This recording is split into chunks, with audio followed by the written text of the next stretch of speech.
So I introduced myself earlier when I was asking a question to Prof. Painter. My name is Yanga Zembe. I'm in the School of Built Environment and Development Studies in the discipline of Community Development. And today I have the honor of introducing Professor Mike Brooks, who is going to give us a talk on leading innovation in aerospace technologies. Prof. Mike Brooks is the director of the Aerospace Systems Research Institute. He's a trained and registered professional engineer. He's also a professor here at UKZN in the Mechanical Engineering Department. Prof. Brooks is a thought leader, quite the thought leader in his field, in the aerospace industry. He's recognized in the field for being an innovator and a pioneer. And this we see in some of his major achievements in his career. For instance, his co-founding of the Aerospace Systems Research Group here at UKZN that's been running since 2009. He has published widely, but he has also raised a heck of a lot of funding research, which is incredible, more than 100 million.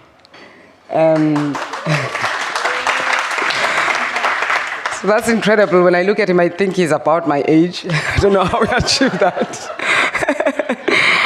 And I think also if you come from the humanities, 100 million is a lot to raise in the lifetime of your career.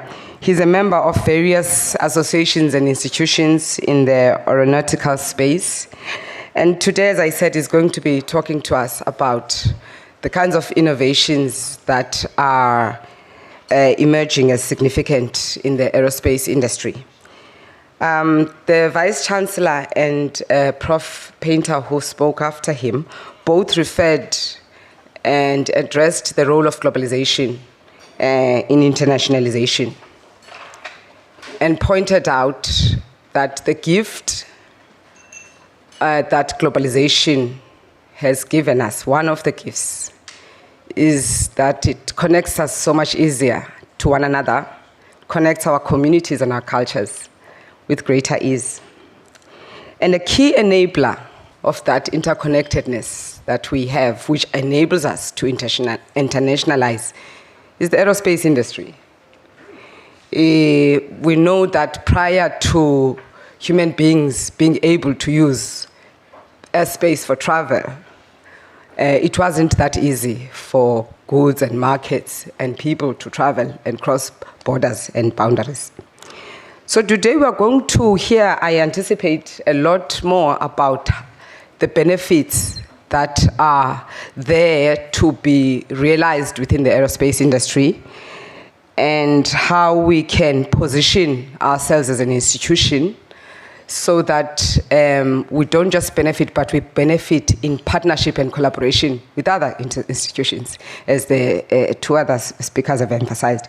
But as a social scientist, I'm also looking forward to hearing about how these innovations that are happening in the aerospace technological industry can advance socio-economic transformation in a space such as ours.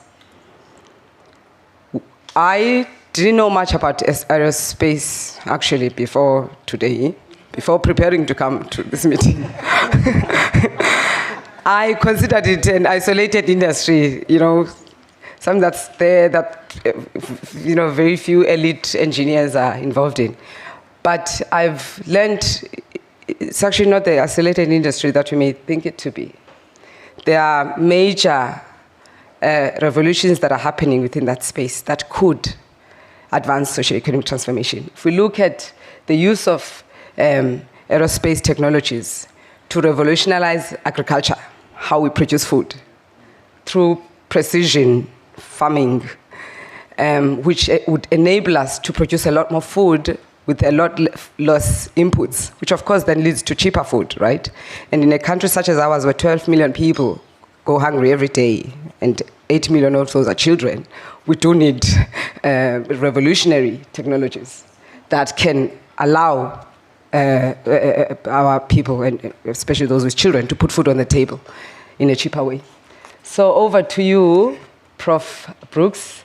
You have, I'm going to tell you just now how many minutes you have, because I actually didn't know that. But I'll be holding those signs, but I'll try to be generous. I'm actually often overly generous to speakers, but I'm aware of time. Thank you so much. Over to you.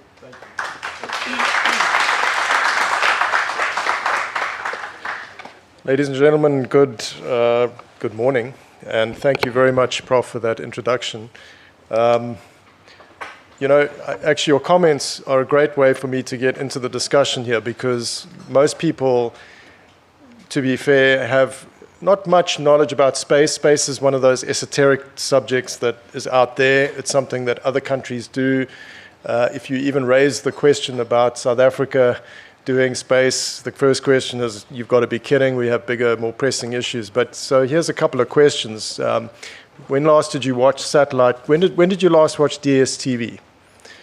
Well, your DSTV decoder talks to a satellite, and the satellite got there on a rocket. When last did you draw money from an ATM? If it was outside near a garage or something, the ATM spoke to the bank through a satellite, and the satellite got there on a rocket. When last did you buy food?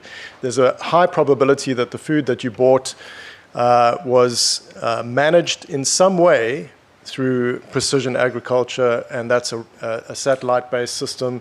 So, you know, the saying, to adapt a common saying, you might not be interested in space, but space is interested in you.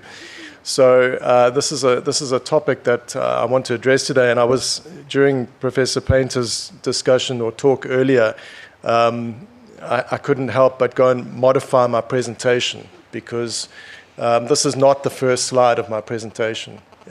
Most of you will recognize it as the International Space Station. The reason I went and threw that in there very quickly is because I want to link what we're doing to what has been said before. And do you know that over 3,000 experiments are done or have been done on the International Space Station, including the synthesization of proteins for medical purposes? One of Merck & Company's most famous cancer drugs has its origins on the International Space Station.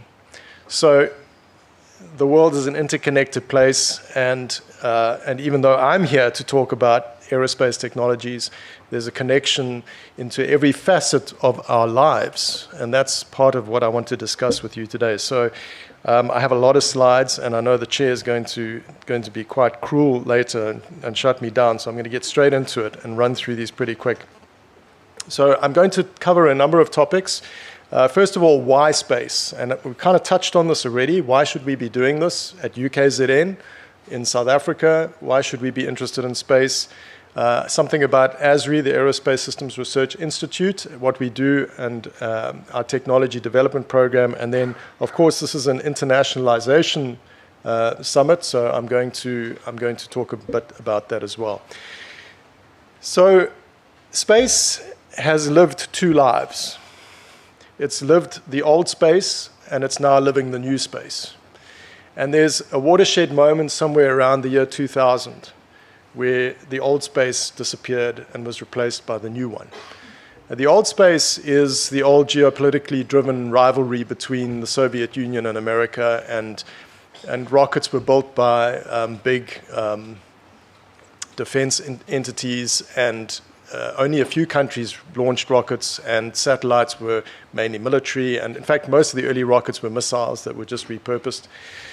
But around 2000, the whole thing switched, because you had the entrance of private individuals, you had the entrepreneurs, you had private companies building rockets, getting to space, putting satellites up, and influencing our lives through satellite television, through communications, Earth observation, etc. And I'm taking a certain amount of material here out of a report that was published just recently by McKinsey & Company for the World Economic Forum. It's titled Space, the $1.8 trillion Opportunity for Global Economic Growth. And out of that report, one of the excerpts is a quote, "Like the internet in its early days, the space industry is standing at an inflection point. It's about to take off, if you'll pardon the pun, in ways that we don't even realize. And we have to be ready for this. So there are 4 findings from this report. Now, I just want to run through them quickly because this goes to the argument of why we're doing this. We're not doing space research at UKZN because we feel like it. We are passionate about rockets, but we're not doing it for the sake of doing it. We're doing it for a very good reason, because there's a global economy out there, a space economy, that is growing at a higher rate than the average rate of GDP growth globally. And that's in itself is a good reason. So right now, the space economy is estimated to be worth about $630 billion US dollars. Annually, it's going to be about $1.8 trillion by 2035 here. That's growth of 9% per annum. And it is based primarily on enabling technologies, as I've said, in communication, positioning, navigation, and timing, PNT as it's referred, and Earth observation. The second finding is that space's impact will go beyond space itself. So you see in the graphic there a little schematic of that precision agriculture that we heard about a little bit earlier. That we're moving to a time where we have to produce more crops, more food off the average hectare. That can be facilitated by bringing in the technologies. We see harvesting machines now that have no people on them. They're driven by GPS, precision planting, drones, etc., having a role to play in this. So the non-traditional players are getting into the space game. Space, the third finding, space will become more about connecting people and goods. And there are industries listed there, 7 industries that are going to be accountable for about 80% of the revenue generated by 2035. So we have supply chain, your Amazons, your Take-A-Lots, all these things that use space-based assets to in their business models. Food and beverage for delivery, state-sponsored defense, surveillance, communication, retail, consumer goods and lifestyle, media, entertainment and sports, scientific research, the medical side of things, and digital communications. And I really like this little graphic, which is to do with something called, that you may not have heard of, called IoT. And what is IoT? It's the Internet of Things. We're all used to working with the Internet. We all go on Google, we can Google our way, we can find directions, but the Internet of Things is digital connectivity to devices. Right? So already we see what we consider crazy situations where you can buy a refrigerator that is able to monitor its contents. So you may be running out of milk, and the refrigerator is monitoring how much milk you've got in the fridge, and then it sends a text to your phone. It says, stop on the way home, or it doesn't even include you in the loop. It just sends a text directly to Checkers or to Woolworths, and your milk arrives. I mean, this is crazy, right? No, it's not crazy. It's already happening, and it's going to continuously happen, and it's going to improve and increase. So the Internet of Things is coming, and it's facilitated by space technology. And then space's ROI, return on investment, will be more than financial. Right? It will be related to preventing disasters, managing climate change, managing humanitarian responses in the face of emergencies. So back to the report, it says the space economy is going from niche to ubiquitous. From a tiny little thing that most people don't really know much about and probably don't care too much about, to being everything and pretty much all around you and involved in much of your life, even though you may not be fully aware of that. It's going from niche to ubiquitous, creating value for multiple industries and solutions to many of the world's pressing challenges. So one of the elements of the space ecosystem is rockets. You can't get a satellite into orbit except on a rocket. So launch vehicle technology is a small part of the space industry, by the way. It's actually only about 6 to 8% of the global space economy is in launch, which is small. But it is a gatekeeping technology. Excuse me. It's a gatekeeping technology. Without the rocket, you cannot get anything else up there. So even though the downstream services are valued at about 80% of the global space economy, your DSTVs, your communications, etc., all of them are enabled by rockets. And that's what we focus on here in the Aerospace Systems Research Institute. That's what we're interested in. And I talked a little earlier about the old space era, which has passed. The old geopolitical rivalries gone. the new space era, entrepreneurs, new rockets, agile business models, fast and innovative manufacturing techniques, and so on. Some of you may, I'm pretty sure all of you have heard of, well, let's rephrase, pretty much all of you have heard of Elon Musk. Elon Musk's company is SpaceX, one of his companies. He has several. One of SpaceX's newest technologies is something called Starship. And Starship is in the development phase, but one of his other programs is Starlink. And Starlink is space-based internet. It's a network of thousands of satellites already up there that are in low Earth orbit and which provide areas that don't have connectivity with internet. It has brought internet into just about every part of the world because you don't have to lay landlines to get the internet. There's no fiber optics. It's just from the satellite straight down to a receiver, and there you have internet. The impact on education, the impact on uplifting rural communities and developing areas is going to be enormous. And it's coming to South Africa. It will be here probably in the next few months. So here's a little video of Starship, this giant rocket, and it's going to be used eventually. Right now they're launching these on Falcon rockets, but eventually there's going to be Starlink satellites deployed out of Starship. And I'm playing this because I'm going to play you another video just now showing you a little more about Starship and the state of development of that vehicle. And here it is. So this is a recent test. This is just, what, last week or two. This is the Starship flight test. One of Elon Musk's ideas, and it's critical to enabling space technology, is reusability. You need to be able to reuse the rockets.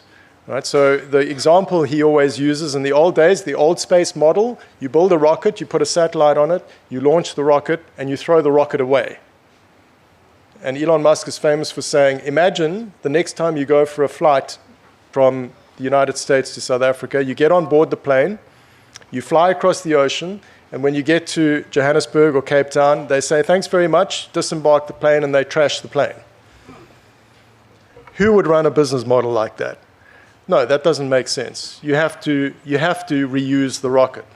Okay, so how do you reuse a rocket?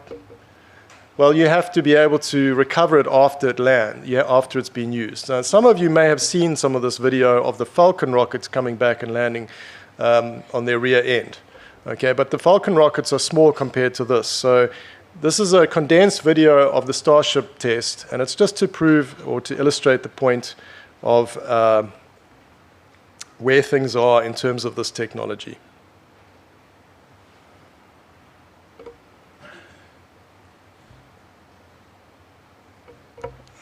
We don't have sound there. Oh, wait, there we go. T-minus 5, 4, 3, 2, 1. Sorry, I'm not getting sound. Is it possible to...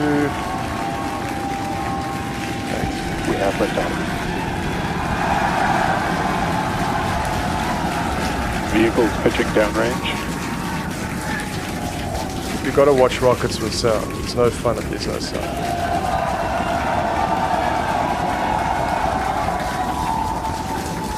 Booster after chamber pressure nominal.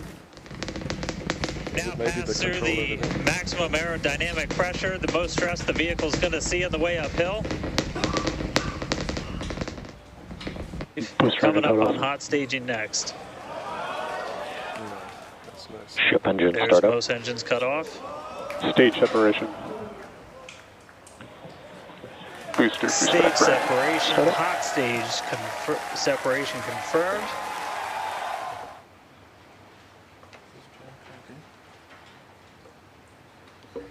On the left hand, landing burn, 13 engines. ignited. Sorry, everybody. It's. We're now down to We'll try to get this Raptor quickly engines. sorted out. We can see So what you're going to see in this video is you're going to see the launch. You can see the rocket there on the pad. This rocket is enormous. It's twice as powerful as the Saturn V rocket that took astronauts to the moon. It's the most powerful flying object ever developed. It's 100 and I believe 120 meters, 150 meters or something like that tall. And it's composed of two parts. It has a booster and it has an upper stage. And the booster is you're going to watch in the video, is going to come back down and it's going to land. Right, so this is the reusability, the key that enables the use of this technology, and is one of the contributing factors to making space instead of niche ubiquitous.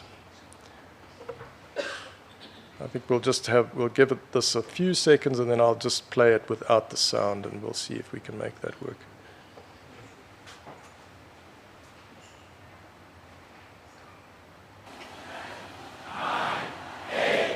T-minus 5, 4, 3, 2, 1.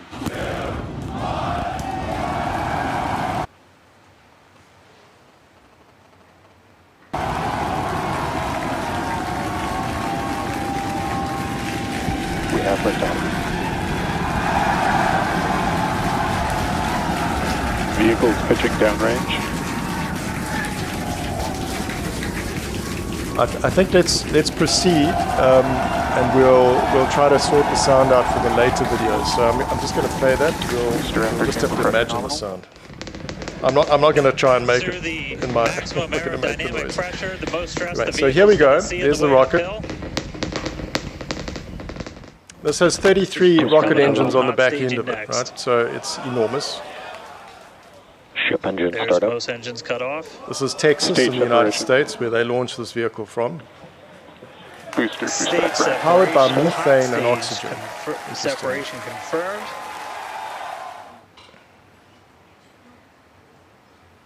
Right, now you're going to see the separation of the upper stage from the lower stage.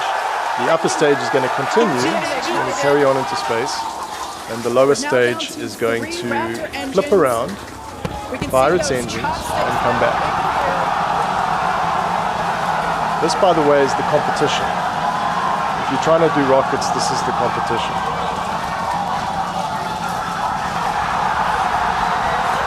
Right, so there's the booster, it's flipped around, this is a time lapse, it's coming back down, it's not going up, it's coming down. It's going to fire its engines, slow itself down.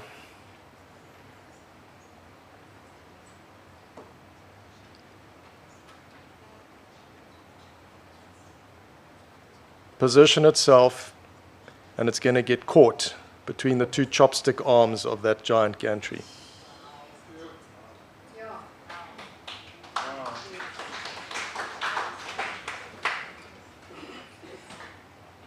Is that amazing or what? So now that's like a James Bond film from 1970 or something like that, right? So to give you a sense of the size of that rocket, that's the rocket. 5, 4, And those are the people. 3, That's what you just saw coming back 1. down from space, effectively. 120 meters high. The whole rocket weighs about 5,000 tons at launch. It can put 120 tons of payload into low Earth orbit. Now, the interesting thing is going to be used to take people back to the moon. It's going to be used to take people to Mars, but it can also be used to transport people on Earth from one point to another. And SpaceX themselves will tell you that they can fly London to Cape Town in 34 minutes. Now pass through the So think about your viral spread, pressure, the and most you stress know, the vehicle's gonna you better- see in the way uphill. you better be ready. You better be ready for that. You can't book a ticket quite yet for the Cape Town London jump, but basically anywhere on Earth in under 40 minutes. Okay. And I think it's going to be probably within 7 to 10 years that's going to be a common occurrence. Also, going to space is just going to be a thing you can do.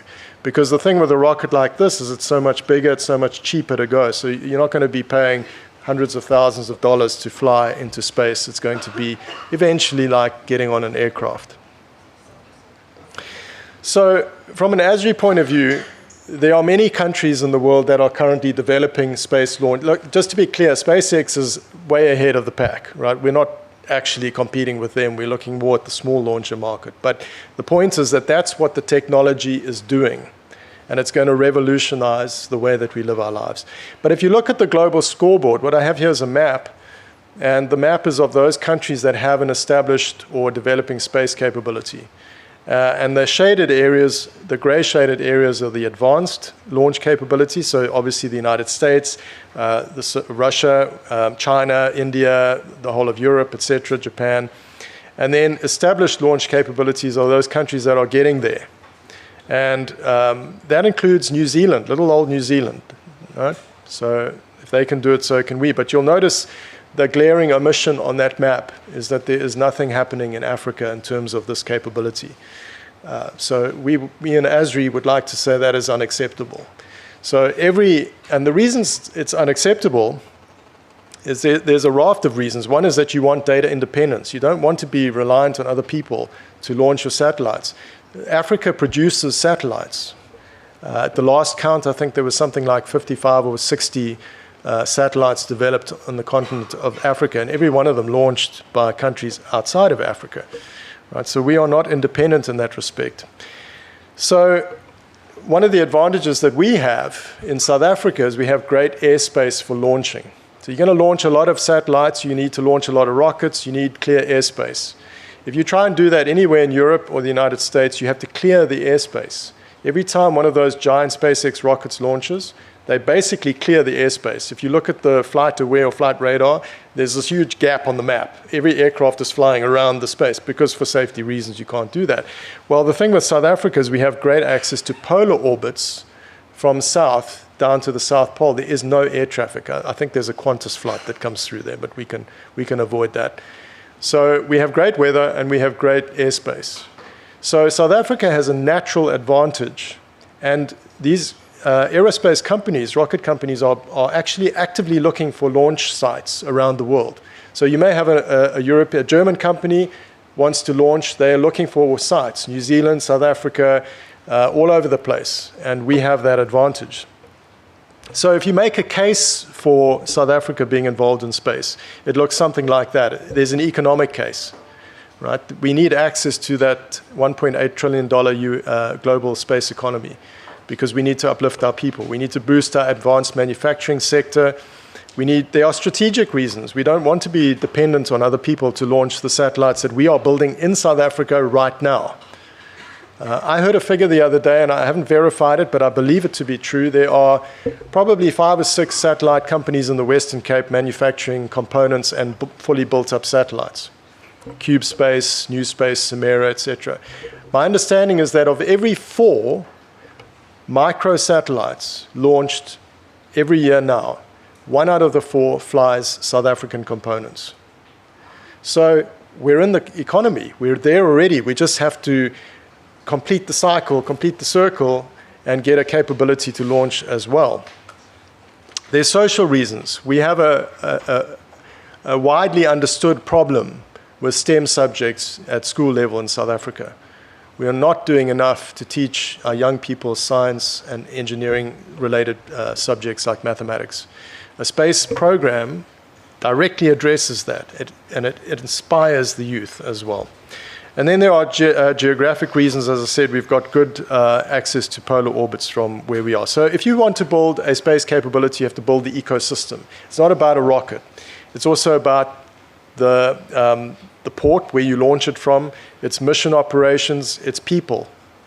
When we started this institute, or the research group that preceded it in 2009, we had 2 academics and 2 students. That was it, and no money. But the students were really good.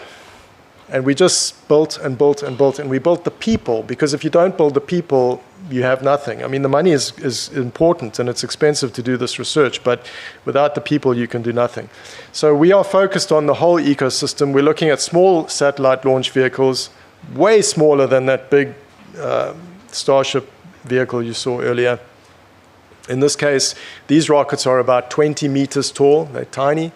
And they put about 200 kilograms or so of payload into low Earth orbit. And there's still a market for them, because the one problem with those giant rockets is you can launch a satellite on them, but then you have to take a place along with 100 other satellite producers. So you're basically riding the bus to orbit, and you're going to go to one place in orbit.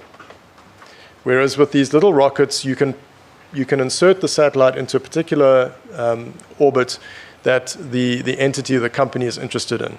So there is a market for small satellite launch vehicles, and that's what we are looking at. That is ASRI's goal, is to develop a small launch vehicle for placing satellites into orbit from South Africa. As I said, we started in 2009. We were inspired when we did this by the new space movement, this new dispensation, if you like, in the technology world. We changed gears in 2017. We became an institute in 2022, and we now employ 13 engineers. And we have, I don't know, about 12 or 15 postgrad students. So we're as an entity, the institute is about 25 people. And we focused very much on this. We're funded by the South African government, the Department of Science and Innovation, Science, Technology and Innovation. It's changing its name. And we are working together with them.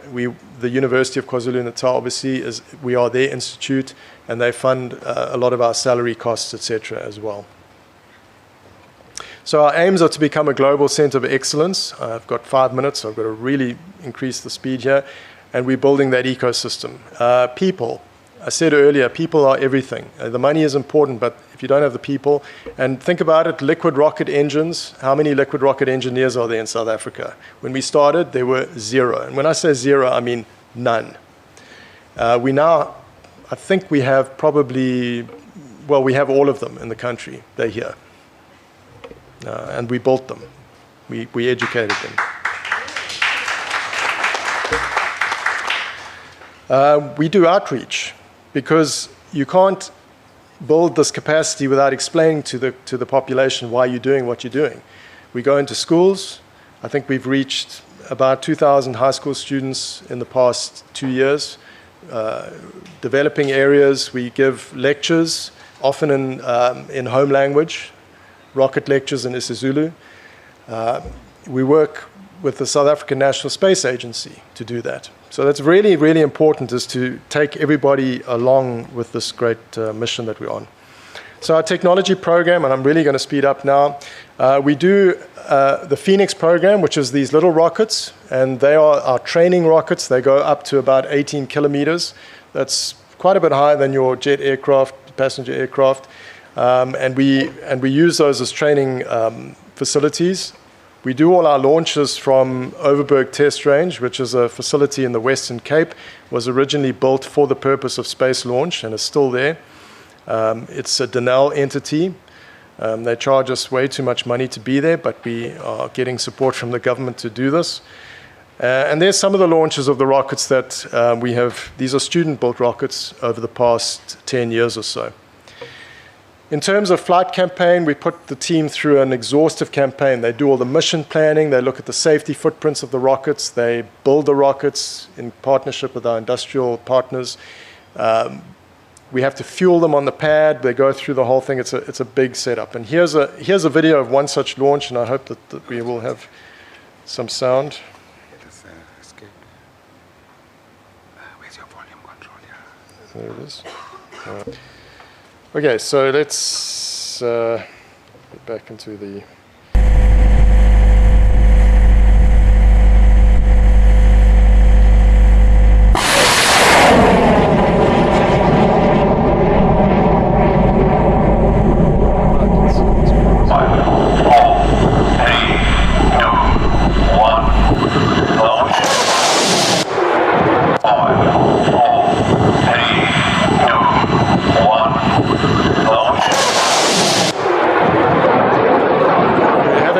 the tech today, that's all I can say. I promise you they really did launch. I'm going to see if I can play that in this. It might work in this. 5, 4, 3, 2, 1, launch.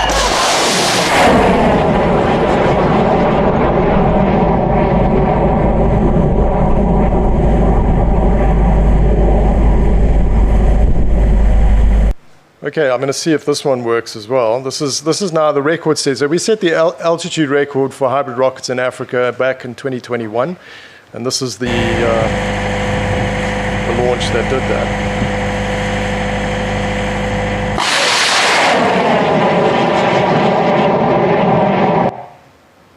So look at it in a side view here, and then I'll get back into the presentation.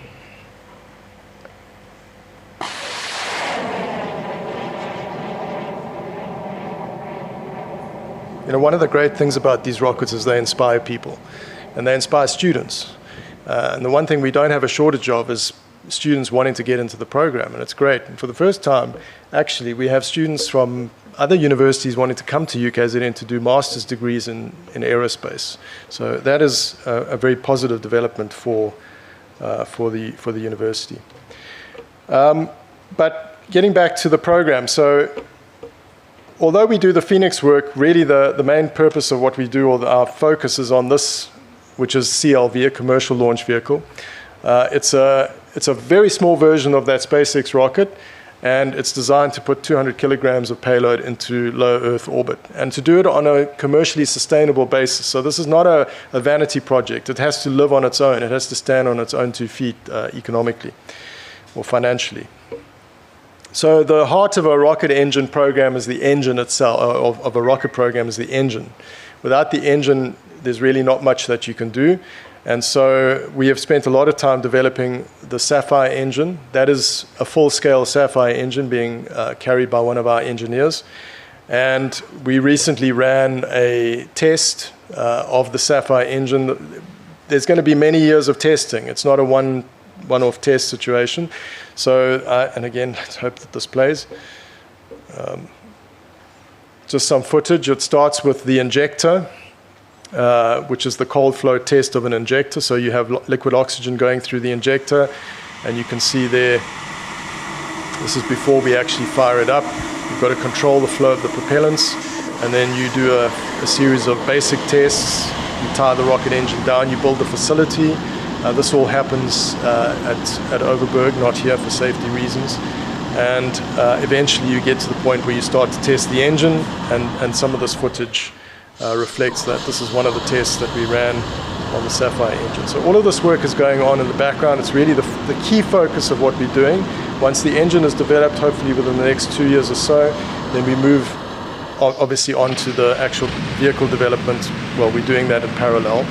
But we hope to have a Sapphire or a CLV rocket on the pad perhaps by 2028, 2029. That's the plan. We also have to develop, as part of this ecosystem, we have to develop facilities. It's extremely expensive to build and test rocket engines.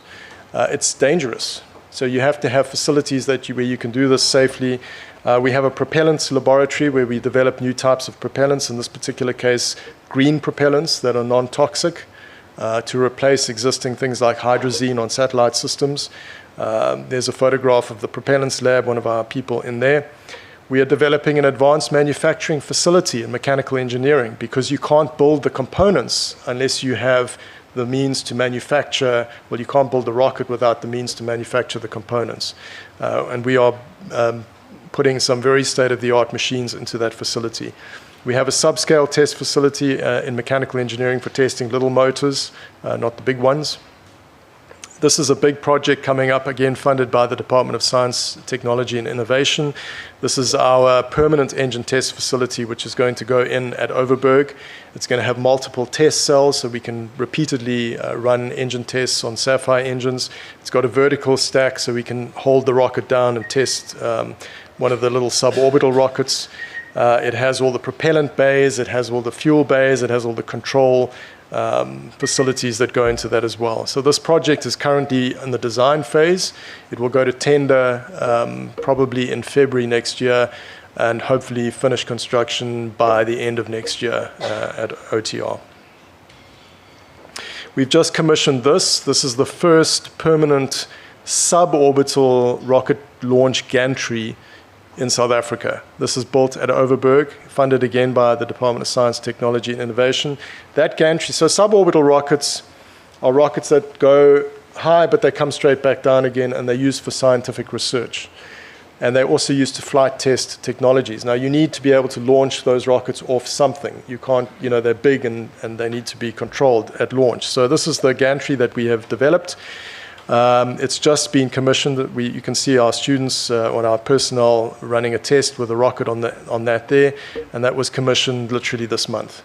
And UKZN is the only university in South Africa, and in fact in Africa probably, that has its own suborbital space launch facility.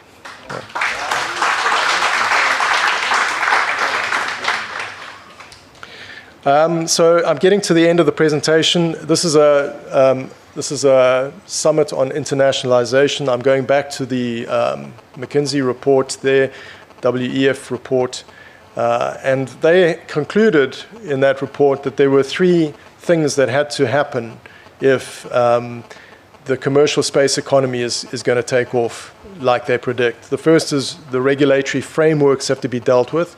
This is important because launching rockets and applying for satellite slots is cumbersome from a regulation point of view. We need reliable, flexible, and cost-effective transport. In other words, we need launch vehicles. So ASRI's work is directly focused on developing those launch vehicles, especially for South Africa and for Africa. And then lastly, for the purpose of this discussion, international cooperation. You know, it's very, very difficult to do this work by yourself in a silo. You can't. It's a lot like the drug development work. You have to communicate, but it's tricky because there are all sorts. This is dual-use technology. We are a commercial program, but the truth is, a rocket can do other things as well, and there's a lot of red tape around that. You can't just buy and sell rockets. It's tricky. So, international cooperation has to happen. So, on the internationalization front, I was recently at the International Astronautical Congress in Milan, and that was a wonderful opportunity. We were putting on a display there. We were on the Sansa Pavilion. A lot of interest in what we do, and a lot of interest in the other satellite companies from South Africa that were also exhibiting at that event. On the international front, we recently hosted the heads of African space agencies at Overberg to inspect the new suborbital launch gantry. There's a photograph of that there. And my last slide is the collaboration that we are engaged in, and we have multiple layers of collaboration involving German Aerospace Center, DLR, a number of UK universities, Kingston University. We just signed a new agreement with the University of Glasgow. The UK government is funding that collaboration to the tune of 2 million rand. So we're working north-south, and there's knowledge transfer in both directions there. And on that note, ladies and gentlemen, I just want to thank, firstly, the executive of the university for supporting the institute, obviously the Department of Science and Innovation, and then the South African National Space Agency as well. Thank you very much for your attention.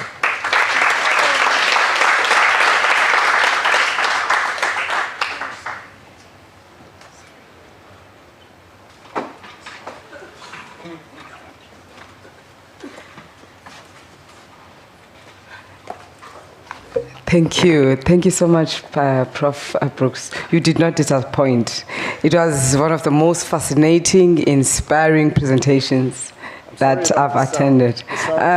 Yeah, the sound was still okay. It was still very impressive.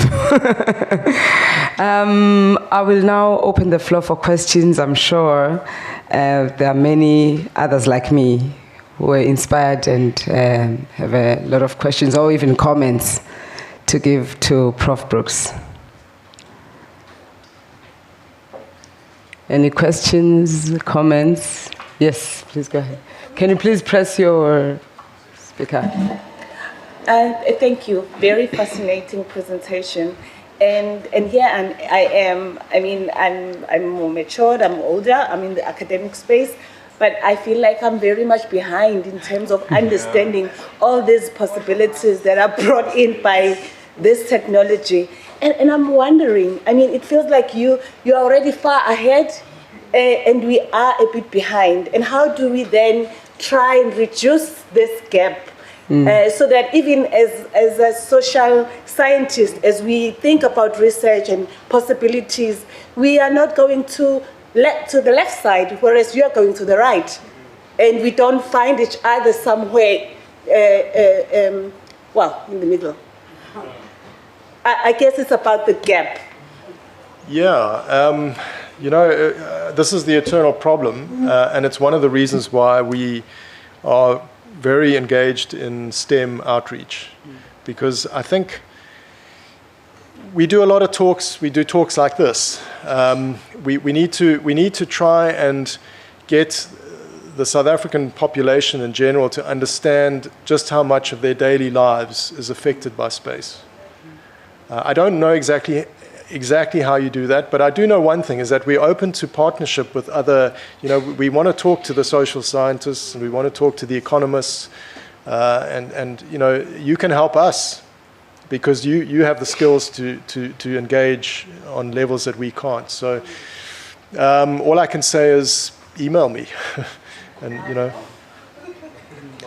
and we're happy to do that. But I think that it starts with the younger generation. I think that it is easier for the younger generation. I think if you're at school and you have access to the internet resources and you have access to the science-based programs and that sort of thing, that the younger generation is more, perhaps a little bit, it's easier to reach them in terms of the importance of this stuff. So we really think STEM outreach is important.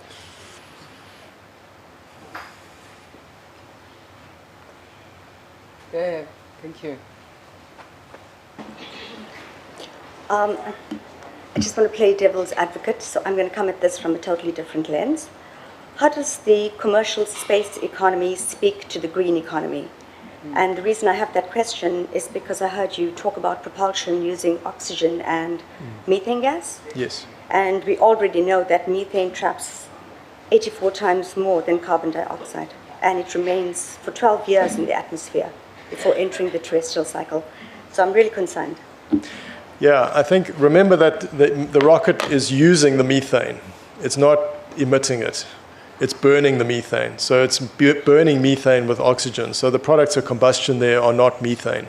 So in fact, they're pretty clean, and I don't have the actual products in my head right now. But if it's actually a pretty green system.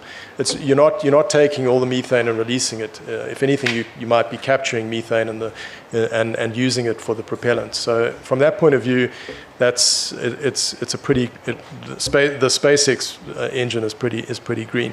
Internally, I talked very briefly about the propellants lab and that propulsion system that we're working on, so green propellant. So one of the on-orbit propellants that is currently used is called hydrazine. Hydrazine is really, really nasty stuff. It's carcinogenic. It's just really bad. And it's used because it's convenient. The work that we're doing is on a different propellant called hydroxyl ammonium nitrate, or HAN. And it is not carcinogenic, it's not toxic, it's another level of green. So we are looking at that. And I would say, at this stage, just in terms of the number of rocket flights is a tiny, minuscule fraction of the number of aircraft flights on a daily basis. So if you look at it from a pollution point of view, emissions point of view, it's really, really insignificant at the moment. It is. But another interesting development that we're looking at is for our vehicles to use sustainable aviation fuel as the propellant, one of the propellants. So this is, instead of using fossil fuel-based propellants, kerosene, you can manufacture sustainable aviation fuel from other sources, maize, etc., biocrops, effectively, biomass. So the green side of things is very much on the radar, and don't worry, it's being looked at very much. Thank you. Over to you. Oh, we have two hands. I'm not sure which one went up first. It's fine. Thank you. Thank you very much. Good morning. That was a very great presentation. I was very intrigued, and I think I followed you throughout the whole presentation. You said at the beginning of your presentation, if I heard you correctly, you said one of the technology's aims or objectives is basically to connect people to goods, right?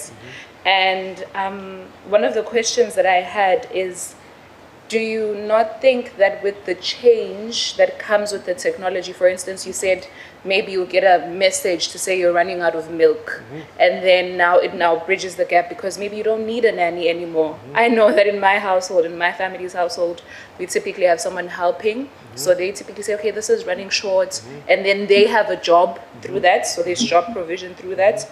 So if this technology now actually gets to a space where it's fully running and it's fully functional and everyone is running with it, how realistic will it be when we say it's going to connect people with goods? Do you not think it's going to cause segregation of some sorts for the learned, the skilled, vis-a-vis? Yeah, I think it's a great question. But I'll tell you this, that the upheaval, the paradigm shift is not only in the space side.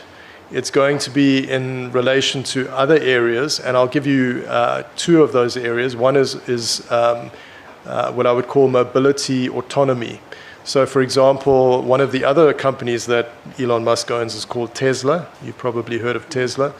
They are working aggressively on self-navigating or self-driving vehicles.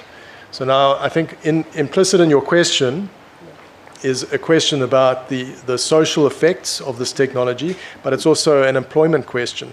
What happens to the people who are currently employed, who are not employed any longer when these technologies come on stream? I don't have the answer to that, but I can tell you this definitively, is that the world is going to have to figure out the answer to that question, because Musk is on record actually as saying, well, let me back up. Tesla is doing self-driving cars, but the technology to do self-driving cars is the same rough technology that you use for robots, because it's positional spatial awareness and it's movement and things. Now, they are also developing a robot. It's called Optimus. And he is on record as saying that within X years, whatever it is, these robots are going to be ubiquitous. You are going to, and almost to the point where they will take over pretty much all of the labor-related tasks that we currently do as human beings. Now, what is the timeline on that? I don't know. It might be 30 years, 40 years, but it's coming. To the point where, in his words, work might be optional. Now, I don't know about you, but that scares me, because I think that work is important for the human being. I think that work gives dignity, and actually you don't want to be sitting around doing nothing while your robot, makes tea for you and does whatever else.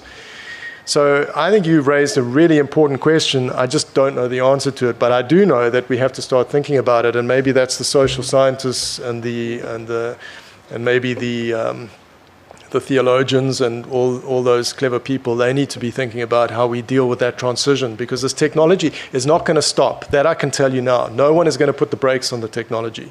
That just doesn't happen for the same reason that drugs are being invented. There's a need, and it will come. So, great question.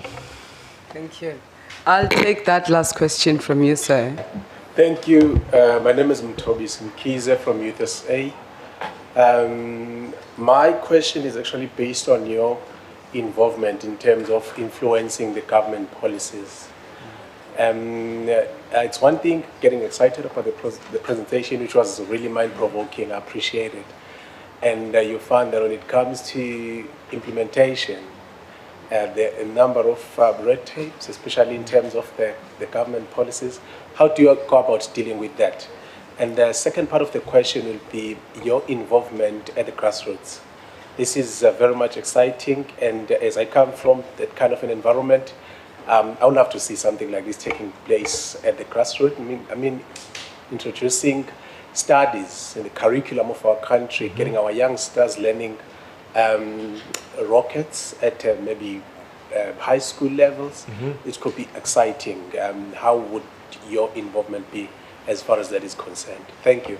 Thanks. So I'm going to answer the second question first, because I think that it's related to my earlier answer on STEM, is that what we find when we go into the schools is there's enormous enthusiasm, but the truth of the matter is, to get students into a program like this, they have to have, well, first of all, to do engineering, you want the students, the high school kids, to do maths and to do that upper level maths. Right? Yeah, we want to encourage that, and science and physical science. But yes, wouldn't it be great if rocketry and space was a subject? I mean, wouldn't that be awesome? I can't imagine anyone not wanting to do that. And can you imagine the effect that has when kids see what they could become? Everyone's going to be wanting to do maths. I'm not sure the education system is ready for that. I think that we have profound challenges in our ability to teach that level of maths throughout the schooling system. So it's another question for the educational folks here at UKZN to think about.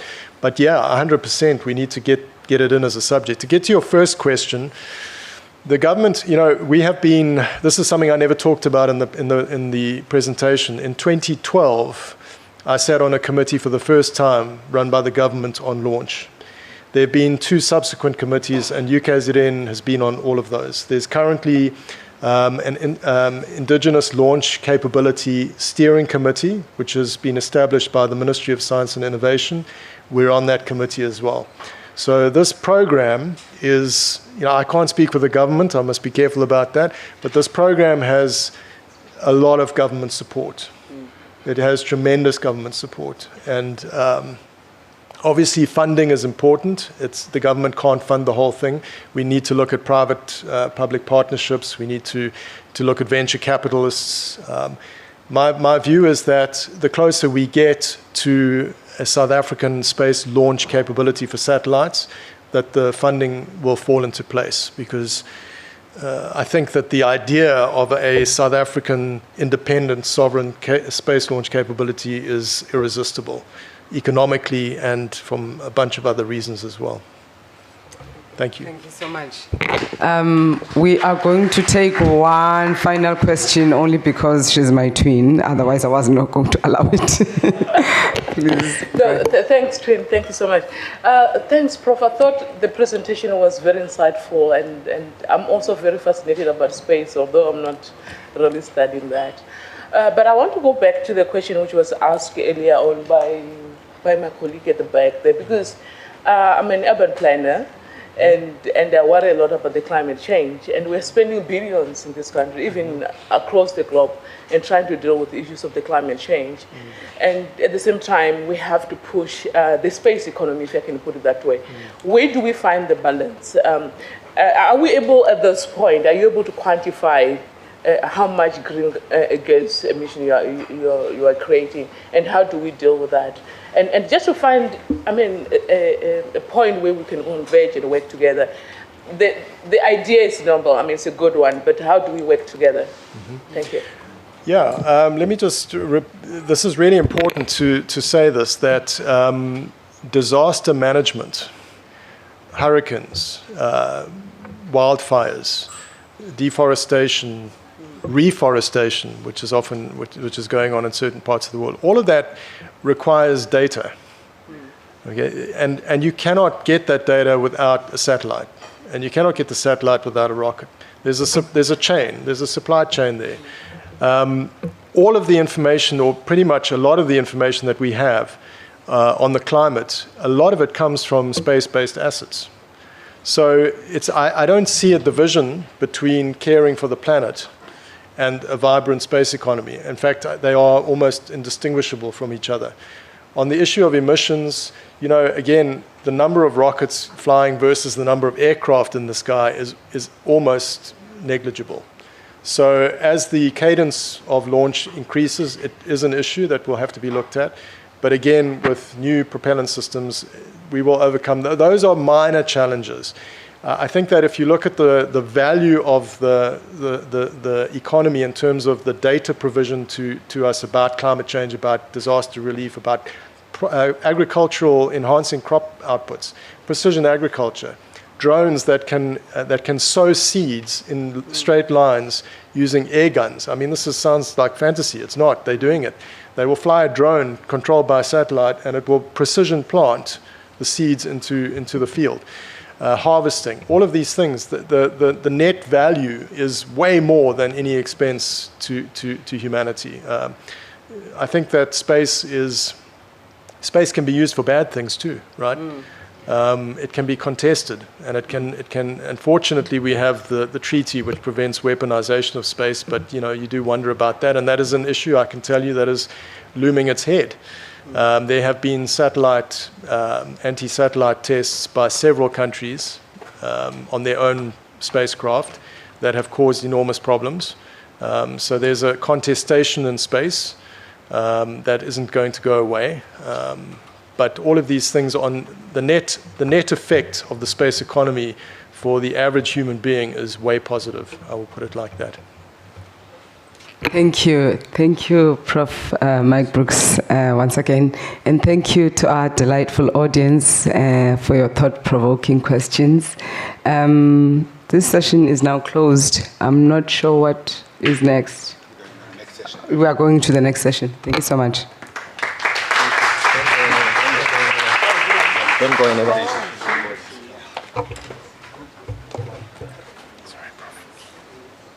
Don't go away. There's a presentation to happen, and I think a photograph too.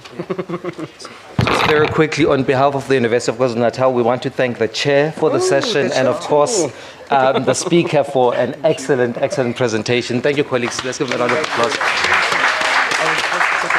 Are we? Okay. Yes, sure. Oh, am I supposed to show my... Can we see branding? There should be a branding on there. There isn't. We've hidden it. Thank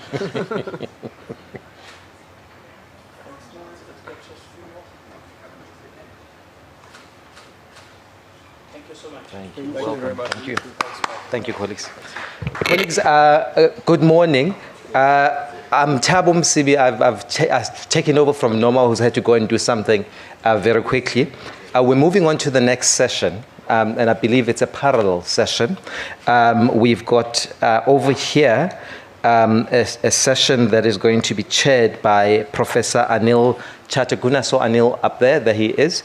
Wonderful. And then we've got session 1B, which is going to be in the council chambers, and that will be chaired by Dr. Tasmira Singh over there. So if we can move in that direction, please, colleagues, that'd be wonderful. Thank you.